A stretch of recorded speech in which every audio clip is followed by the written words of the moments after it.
Los 8 bits fueron para muchos de nosotros la puerta de entrada al mundo de los videojuegos. La invasión de consolas asiáticas a principios de los 90 puso en nuestras manos la posibilidad de disfrutar juegos hermosos, coloridos y desafiantes, deportivos, de plataformas, de acción y disparos e incluso adaptaciones de aquellos que disfrutábamos en los salones de arcade. Con una de esas consolas y un puñado de juegos, el mundo era nuestro. Hoy en las Retroaventuras, la historia del Family Computer, el Family Game y la Nintendo NES. ¡Empecemos! Hoy me desperté con ganas de cumplir uno de los sueños de mi infancia, uno que quedó pendiente desde muy chico. Para concretarlo, me metí en la web de Goraku, una tienda online que tiene todo lo que te puedas imaginar referido al mundo de los videojuegos. Hay consolas de Sony, también de Sega, Microsoft y Nintendo, no solo de sobremesa, sino también portátiles. Tienen accesorios para que puedas completar lo que le falta a tu máquina, también juegos originales y clones de todos los sistemas. En esta página encontré una Nintendo NES a la que muchos en Argentina simplemente le decíamos la NES o el Nintendo, y sin pensarlo demasiado me decidí a comprarla. Pedí el envío a domicilio y ahora solo resta esperar. A comienzos de la década del 80, Nintendo ya había dejado en el pasado los naipes Hanafuda que producía desde finales del siglo XIX, la flota de taxis y hoteles alojamiento que alquilaba e incluso los juguetes para niños. Ahora su unidad de negocio estaba comenzando a focalizarse en la nueva moda, los videojuegos. Para estas alturas, Nintendo tenía a la venta en el mercado nipón distintos productos. Por un lado, la serie Color TV Game. 15種類ものゲームが楽しめるカラーテレビゲーム15、9800円のカラーテレビゲーム6もあります。Una serie de consolas con juegos incorporados con las cuales, con solo conectarlas al televisor, los usuarios podrían disfrutar del Pong y sus variantes, de una versión clonada del Breakout de Atari e incluso del juego de mesa Otelo. Por otro lado, en los bolsillos de los japoneses ya se empezaban a meter los clásicos y maravillosos Game & Watch. Game Watch, Game Watch. いつでもゲームウォッチ、どこでもゲームウォッチ、誰でもゲームウォッチ。 Juegos portátiles con pantallas de cristal líquido tan limitados y monótonos como hermosos. Dentro de su catálogo había de todo: el Octopus, el Parachute y también algunos fabricados bajo licencia como el Popeye y el Mickey Mouse. Aunque claro, Nintendo también diseñó y puso a la venta varios modelos que buscaban ser una versión portátil y reducida de su otra unidad de negocios, los videojuegos de arcade, entre ellos el Donkey Kong de 1981 y el Donkey Kong Jr. de 1982. The score to reach in Donkey Kong Jr. is 30,000. It's done by making Jr., a baby ape, crawl up a treacherous series of vines to a key that will release his father called Papa from the cage. Por aquel entonces, y al notar la creciente popularidad en el mercado occidental de consolas de videojuegos con cartuchos intercambiables como la Atari 2600 y la ColecoVision, Nintendo decidió crear la suya. Fue así que el 15 de julio de 1983 puso a la venta en territorio nipón el Family Computer. Family Computer の楽しいカセット情報。シングルス、ダブルスの本格テニスをコンピュータと技比べ。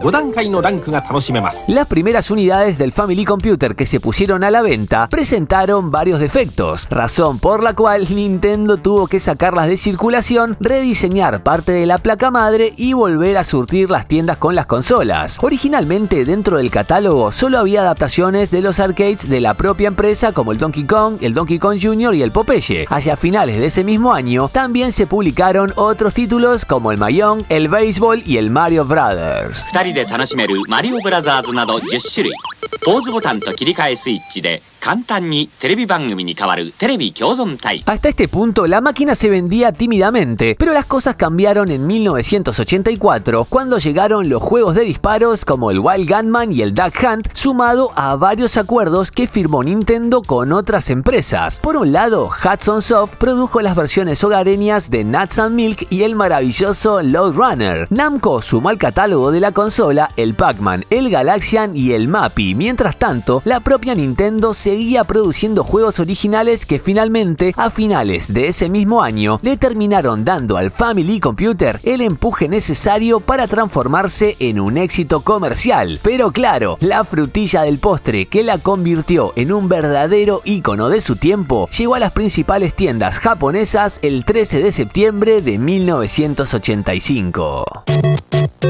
ファミリーコンピューターに夢の大冒険ゲームスーパーマリオブラザーズ秘密の力で大きく変身スーパーマリオブラザーズ Motivado por el éxito de la consola en Japón, Nintendo of America, es decir, la filial de la empresa nipona con base en Estados Unidos, que hasta ese entonces gestionaba las ventas de arcade y de Game & Watch en el país, decidió que era un buen momento para conquistar un nuevo mercado con esta nueva consola. Sin embargo, técnicamente no lo era en absoluto.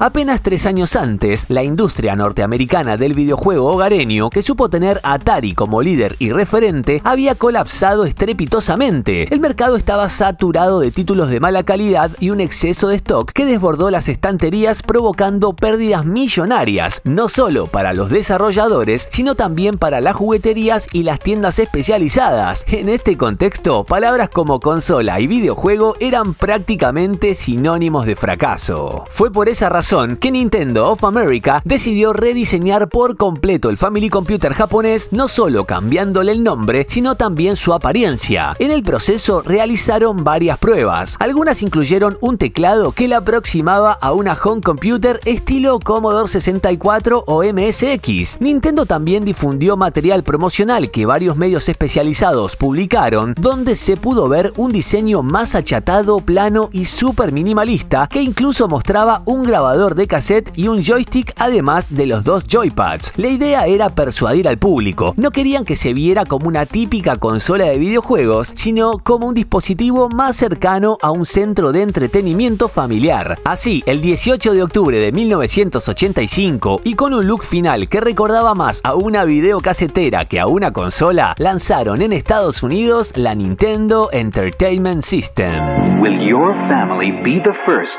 to witness the birth of the incredible Nintendo Entertainment System? Will you be the first to see, to touch, to play with Rob, the extraordinary video robot? Will you be the first to raise the incredibly accurate Zapper and play games like Duck Hunt and Hogan's Alley? En sus primeros días de lanzamiento, la consola solo estuvo disponible en un pequeño puñado de tiendas de Nueva York a modo de prueba, y como la cosa más o menos parecía que empezaba a funcionar, Nintendo decidió extender el experimento a la ciudad de Los Ángeles, donde también obtuvo una buena aceptación por parte del público. Ahora la misión era lograr distribuir la consola en todo el país, y para hacerlo, Nintendo firmó un acuerdo con World of Wonder, que por aquel entonces era la empresa encargada de proveerle a las jugueterías el famosísimo y exitoso Teddy Ruxpin, la novedad infantil del momento. De este modo, World of Wonder condicionaba a las tiendas a comprarles esta novedosa consola, y en caso de que se negaran, no les entregaría más unidades del osito parlanchín que todo el mundo quería tener. Una pizca de presión comercial que resultó fundamental para que la Nintendo Entertainment System llegara a las tiendas más importantes del país y se convirtiera finalmente en todo un éxito de ventas en Estados Unidos. In the toy stores, it's no competition. Nintendo Home Entertainment games are blowing other items out of the water. K&K Toys just stocked its shelves with the game this morning. It expects to sell out by Sunday. We've been in contact with Nintendo, and they're sending them as fast as they can, and as you can see, the demand throughout the nation is causing this shortage. Y ahora sí, en tiempo récord, esta NES Action Set que compré en Goraku llegó a la puerta de mi casa. Se encuentra en un estado maravilloso. Desde su lanzamiento en Estados Unidos en octubre de 1985, la consola tuvo varias ediciones. La primera fue el Deluxe Set, que se podía comprar por $140 de la época, equivalentes a 415 actuales. Incluía la consola, 2 controles, la pistola de luz, el robot y 2 cartuchos, el Duck Hunt para cazar patos con la pistola y el Gyromite, que servía para hacer mover a la pequeña criatura mecánica. La edición Control Deck fue la opción más accesible en la época. Su valor era de $100, equivalentes a 300 actuales, y solo traía la consola y 2 controles. Cada juego se podía comprar de forma independiente por $22 y $25 25 billetes más, unos $74 actuales. Lo cierto es que después de un tiempo, el robotito de Nintendo quedó en el olvido y el Deluxe Set fue reemplazado por el Action Set, una edición que incluía la consola, 2 controles, la pistola de luz y un cartucho doble con el Duck Hunt y el Mario Brothers. Todo eso por $149, equivalentes a 420 actuales. Sin embargo, con el paso de los meses y aprovechando alguna oferta navideña, ese mismo pack lo podías comprar por 100 billetes, unos 280 actuales. Pero claro, eso no era más que una estrategia de marketing, porque así como bajaban el precio de la consola, subían el de los juegos. El Contra costaba $35 y el Legend of Zelda 40, es decir, 98 y 112 actuales. If you've been scanning the area, trying to calculate what store has the Nintendo Action Set at a great price, don't delay. Proceed directly to Children's Palace, where you'll find the Nintendo Action Set for $99.99 with 2 controllers, light gun, and double game pack. Si no te alcanzaba el dinero, podías intentar ir a uno de los programas de televisión más populares de la época que ofrecía la consola como premio. Some contestants will receive the Nintendo Action Set, complete with control deck, controller, zapper gun, and new family video versions of Jeopardy and Wheel of Fortune by GameTech.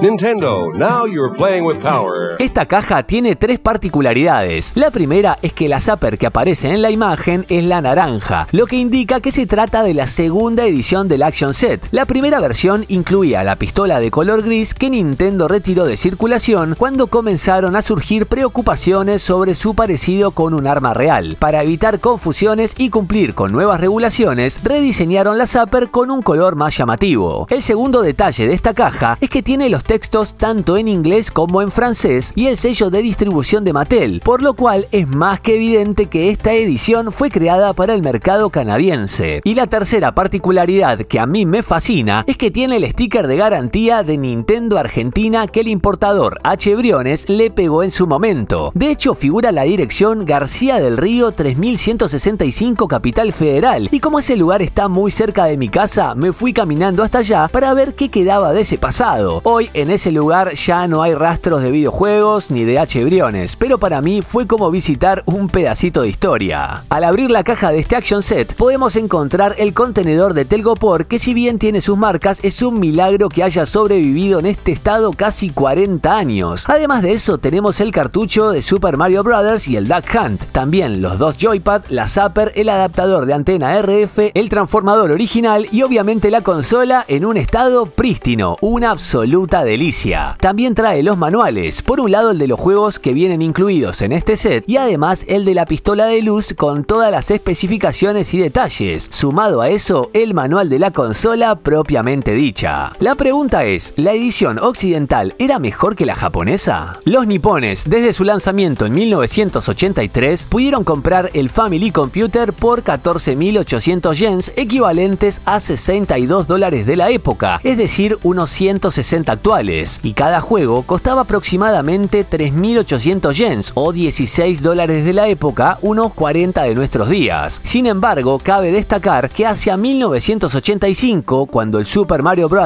Llegó a las tiendas, su precio de venta fue de 4.900 yens, es decir, $20 de la época o 50 actuales. Al abrir la caja del Famicom, la cuestión es más minimalista y austera. Trae su transformador, el adaptador RF y la consola. Eso sí, en lo que los japoneses siempre estuvieron un paso más allá fue en el apoyo gráfico impreso. El manual del Famicom, si bien solo tiene 2 colores, está muy bien diseñado, pero la frutilla del postre es este otro manualito, un manga de lo más sabroso con imágenes hermosas que nos ofrecen información técnica y de cuidado, no solo de la consola, sino también de los cartuchos. Una verdadera locura. Y sí, la japonesa fue la primera, pero la norteamericana incluyó una salida de video compuesto tipo RCA, lo que ofrecía una mejor calidad de imagen y menos chances de captar interferencias en relación al conector RF de la versión nipona. También es cierto que para los japoneses la consola fue más económica, aunque no tuvieron tantos packs y versiones diferentes como los occidentales. Eso sí, tuvieron su robot, su pistola de luz e incluso un tiempo más tarde su Family Basic con el teclado, el Data Recorder para grabar los programas en cassette, el Disk System, los anteojos 3D, el Power Glove y hasta un modem. Aunque claro, todo eso se vendía por separado. Ahora sí, llegó el momento de disfrutar el maravilloso mundo de los 8 bits. Uno de mis videojuegos favoritos favoritos por aquel entonces y que en mi caso pude disfrutar no gracias a la Nintendo NES, sino al mítico Family Game, fue el Adventure Island, que muchos conocimos como Islander, aunque su nombre original japonés fue Takashi Meijin no Bokenjima. Takashi Meijin no Bokenjima, 制作会長。スケボースイスイ。愛しのハニーちゃんとペアになればもう無敵。バッタバッタと敵をなぎ倒す。愉快な冒険物語。Master Higgins debe rescatar a su novia mientras rompe huevos escondidos para conseguir distintos ítems y power-ups que lo ayudarán a sortear los diferentes niveles llenos de secretos y enemigos. Lo que más nos sorprendía por aquel entonces es que este juego tenía un parecido asombroso con el Wonder Boy de Sega, ese fascinante título que tanto disfrutamos en los salones de arcade. Sobre esa historia ya hice un episodio entero y en la descripción de este video te dejo el link por si querés verlo. Otro título clásico de la época era el mejor y al mismo tiempo el peor videojuego que podías jugar con tus hermanos y amigos.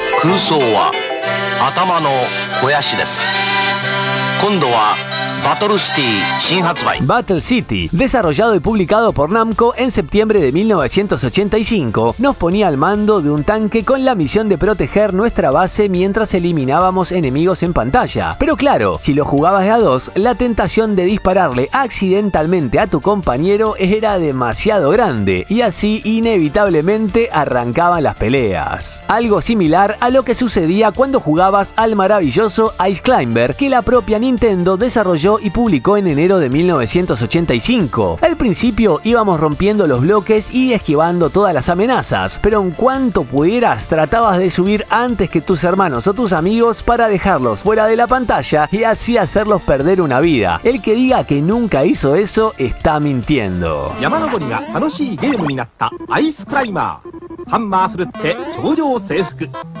2人プレイが協力し合って難関突破。1人でも2人でも楽しめるファミリーコンピュータ。 Comprar una consola Nintendo NES en Argentina a finales de los 80 o a comienzos de los 90 era algo prácticamente imposible para la mayoría. Los altos costos de importación la llevaban al doble de su precio original. Los que la tenían por aquel entonces la habían comprado en algún viaje al exterior o aprovechando algún momento de bonanza muy particular. Sin embargo, eso no fue impedimento para disfrutar de los juegos en la comodidad de nuestros hogares. La llegada de los Famiclones entre 1991 y 1993 llenaron las jugueterías de consolas y cartuchos. Edu Games, Bit Argentina, Froggy, Turbo Game y el Super Game de Rusty, entre otros tantos, se convirtieron en los favoritos de los chicos de la época. Hacia mediados de 1992, en Argentina podías comprar un Family Game con algunos juegos por unos $89 de la época, equivalentes a 200 billetes actuales. Básicamente un salario mínimo. Había que comer arroz todo el mes. El gobierno nacional postergó hoy una definición sobre el aumento del salario mínimo vital y móvil que aún sigue clavado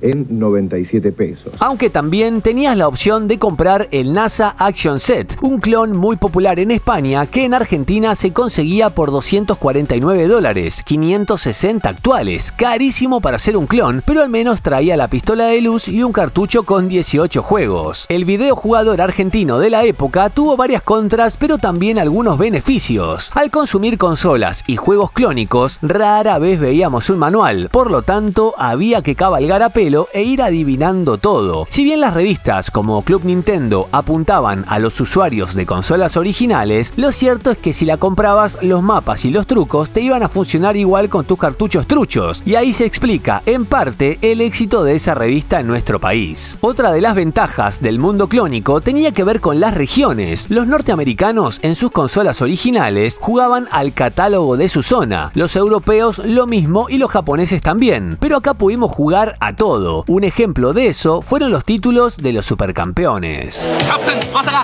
いよいよゲームになったぞ。勝利への夢を乗せて出た翼くんのドライブシュート。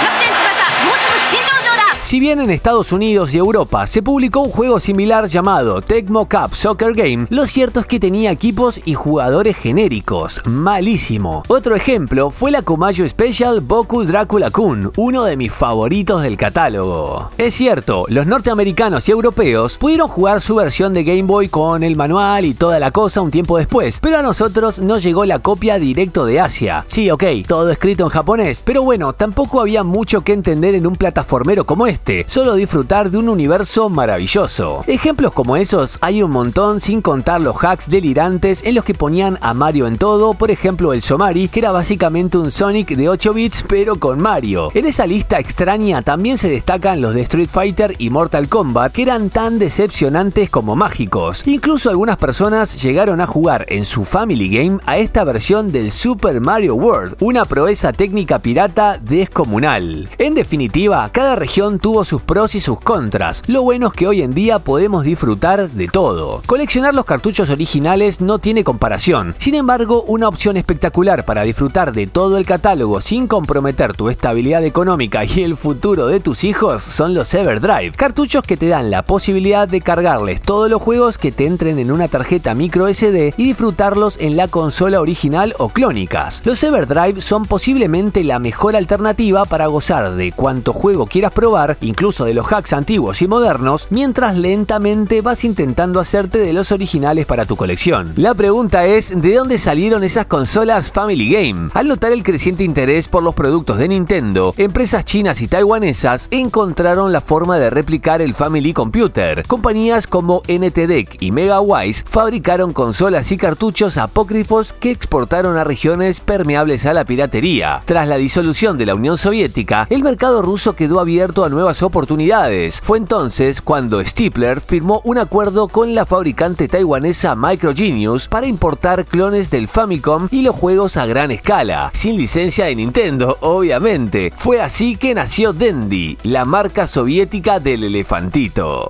Dendy, Dendy, мцелю Dendy, Dendy, играют все.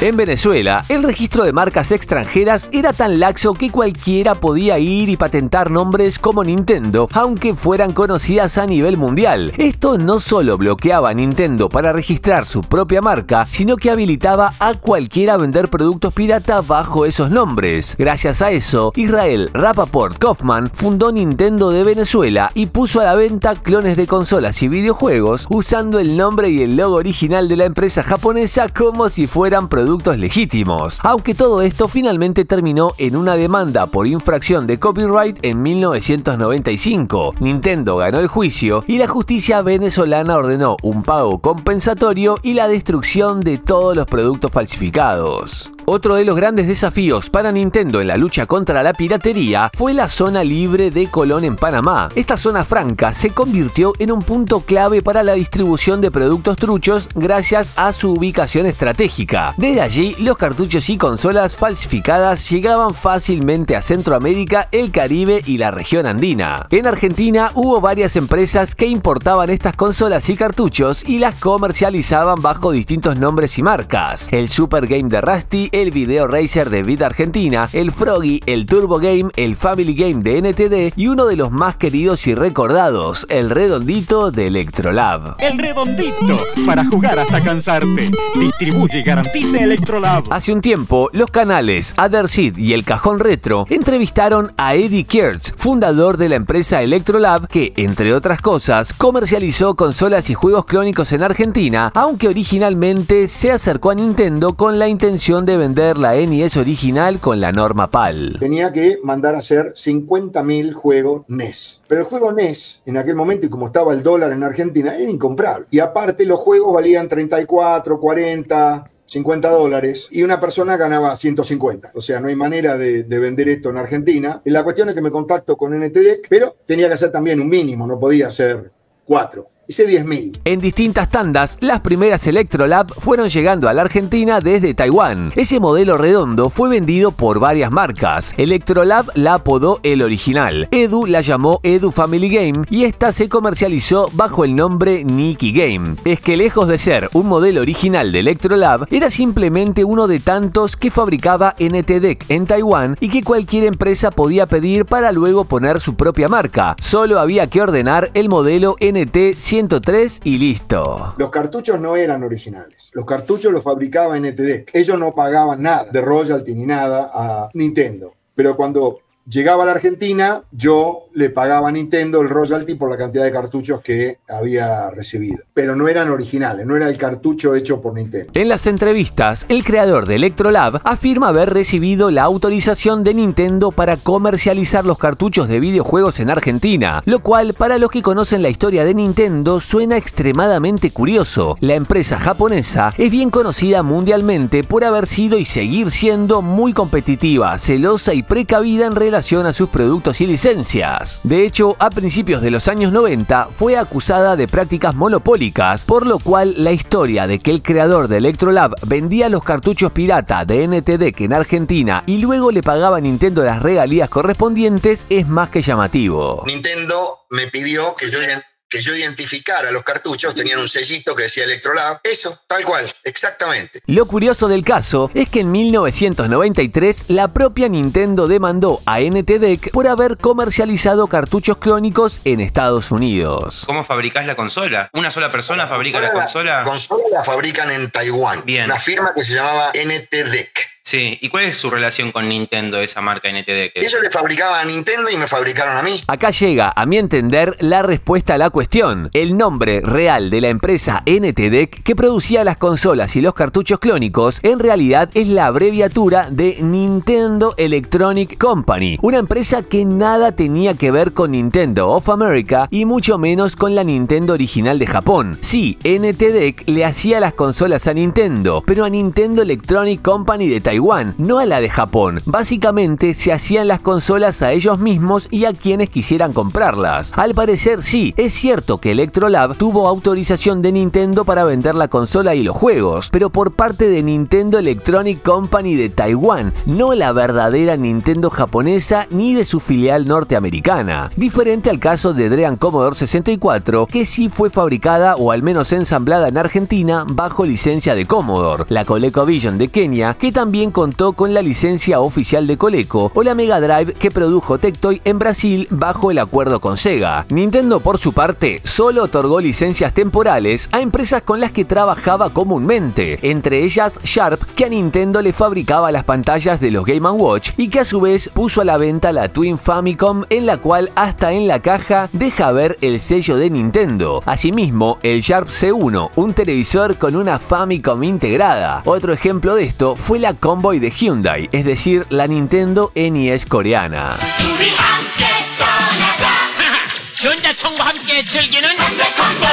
Esta conclusión cobra aún más solidez si tomamos en cuenta que por aquellos años, tal y como lo confirma el sticker en esta NES, Hernán Briones era el representante oficial de Nintendo, no solo en Chile, sino también en Argentina, hasta que en 1994 pasó a manos de Celia Argentina, que había sido conformada por una compañía uruguaya y la famosa juguetera Yoxa. Lo importante de esto es conocer la historia real. Las valiosas entrevistas de Other Seed y el Cajón Retro nos llevaron a todos a investigar en busca de la verdad. La relevancia de los clones taiwaneses y de las 1000 marcas que las importaron a los distintos países no radica en si eran originales o no, sino en que lograron llevar a las manos de los chicos de países con economías más débiles los juegos que si no de otra forma nunca hubiesen podido disfrutar. Yo brindo por eso. Línea de videojuegos familiares Beat. Para todos los chicos de la casa. La serie más primitiva de juegos deportivos, tanto de Famicom como de NES, también resultaba tentadora, sobre todo si no tenías otra cosa que jugar. El de golf, el tenis, el béisbol y sobre todo el de fútbol eran ideales para una tarde lluviosa. Family Computer ni Soccer Kick Off。パスワークと自在なドリブルで相手を揺さぶり強烈シュート。ゴールキーパーが懸命に防御。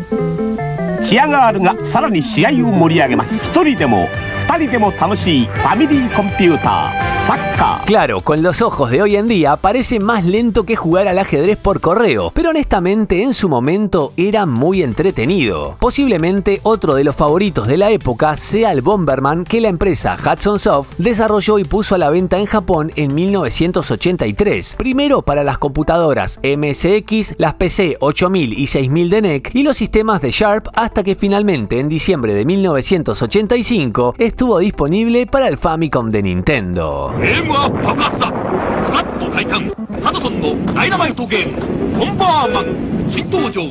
Los occidentales tuvieron que esperar hasta enero de 1989 para jugarlo en una NES, pero de ahí en adelante las múltiples versiones del juego y sus infinitas recopilaciones se siguen editando incluso hasta nuestros días. El catálogo de la Nintendo NES supo tener de todo: juegos deportivos, plataformeros, de rol, de acción, porteos de arcade e incluso cosas bastante extrañas. So you guys getting hungry? Yeah. Okay, good. Do you ever worry that they're playing too much Nintendo? Oh, not anymore. See, Matt has Bible adventures. They're actually learning Bible stories while they're playing Nintendo. Quick, get that Bible quote before you run out of power.